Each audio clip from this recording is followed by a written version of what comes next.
سبحان من لم يتخذ صاحبة ولا ولدا سبحان من.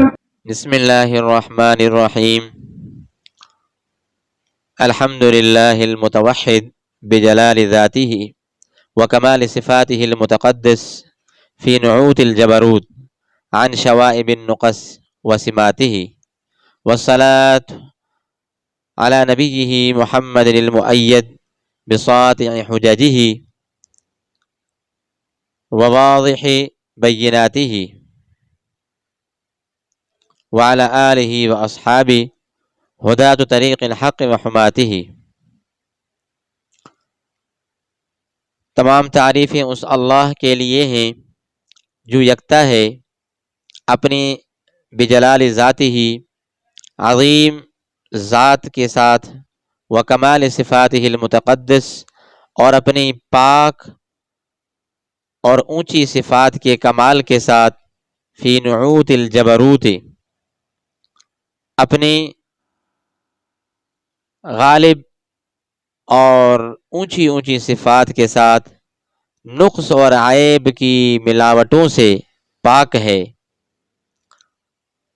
اور درود نازل ہوں آپ کے نبی یعنی محمد کریم صلی اللہ علیہ وسلم پر، کہ جن کی تائید کی گئی ہے واضح بساطح حججہ، روشن اور ظاہر حجتوں کے ساتھ، واضح بیناتہ، اور واضح دلائل کے ساتھ، اور آپ کی اولاد آپ کے اصحاب پر بھی سلام رحمت نازل ہوں، جو کہ حق کے راستے کی ہدایت اور رہنمائی کرنے والے ہیں، وحماتہ، اور اس کے محافظ، نگران اور نگہداشت کرنے والے ہیں. یہ ترجمہ ہو گیا.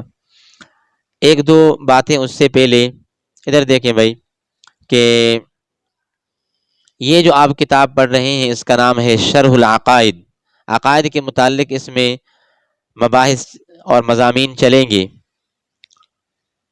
اور یہ علم کلام میں یہ کتاب ہے، یعنی علم کلام اسی فن کا موضوع ہے، ٹاپک اور ٹائٹل ہے، کہ اسی پر جو ہے سارا بحث چلتا رہے گا. ہماری بات سمجھ میں؟ اللہ تبارک و تعالی نے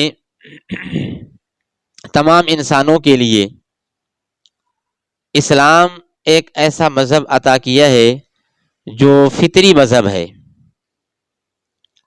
اور اسی انسانوں کی فطرت کی وجہ سے ایسا دین عطا فرمایا ہے، ایسا اسلام عطا فرمایا ہے کہ جو کہ سلیس اور آسان زبان میں عقائد، احکام اور اخلاق کی تعلیمات پر مشتمل ہے. اسی لیے اس کو، یعنی اس فطرت کو، قرآن پاک کے اندر فطرت کے نام سے موسوم کیا گیا ہے. قرآن مجید میں سورہ الروم میں آیت نمبر 30 اس میں بیان کیا گیا ہے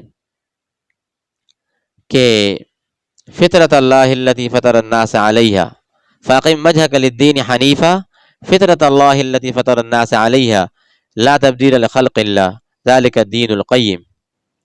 کہ اس میں اللہ تبارک و تعالی نے ارشاد فرمایا کہ اپنے رخ کو صحیح کرو، دین صحیح کی طرف قائم رکھو،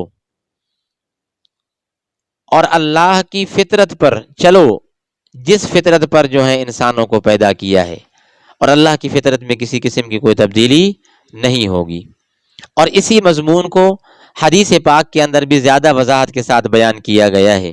اللہ کے نبی نے فرمایا، حدیث پاک ہے صلی اللہ علیہ وسلم، کہ ما من مولود الا یولد علی الفطرہ فابواہ یہودانہ او ینصرانہ او یمجسانہ. ادھر دیکھیں بھائی کہ اللہ کے نبی نے فرمایا کہ انسان کو فطرت پر پیدا کیا گیا ہے، یعنی فطرت اسلام پر. اب اس کے والدین کے سپرد ان کے عقائد ہیں، ان کے حوالے ہیں، کہ وہ ان کو یہودی بنائیں، وہ ان کو عیسائی تعلیمات دیں، وہ ان کو مجوسی بنائیں، آگ پرست بنائیں. اور مثال دے کر کے آگے اور وضاحت کی اللہ کے نبی نے کہ کما تنتج البہیمۃ جمعا، کہ آپ جانتے نہیں کہ اللہ تبارک و تعالی نے چوپائے کو، جانور کو تام الخلقت پیدا کیا ہے. حل تحسون فیہا من جدعا، کہ آپ اس میں کوئی عضو کاٹا ہوا پاتے ہیں جب جانور پیدا ہوتا ہے؟ نہیں.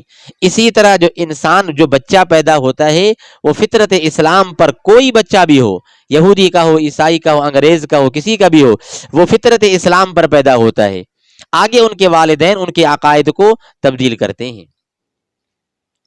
تو خلاصہ کلام یہ ہے کہ اسلامی عقائد جو ہیں وہ نہایت ہی سادہ اور سلیس اور آسان تھے، اور اسی وجہ سے علم کلام بھی انتہائی مختصر اور سادہ تھا.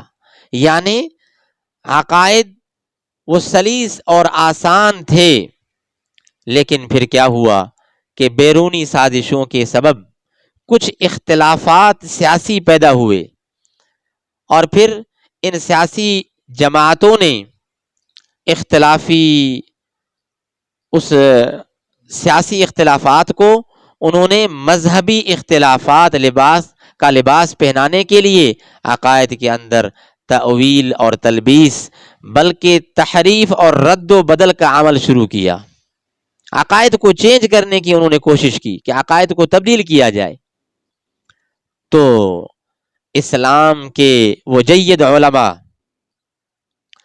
اور اسلامی علماء ان کے مقابلے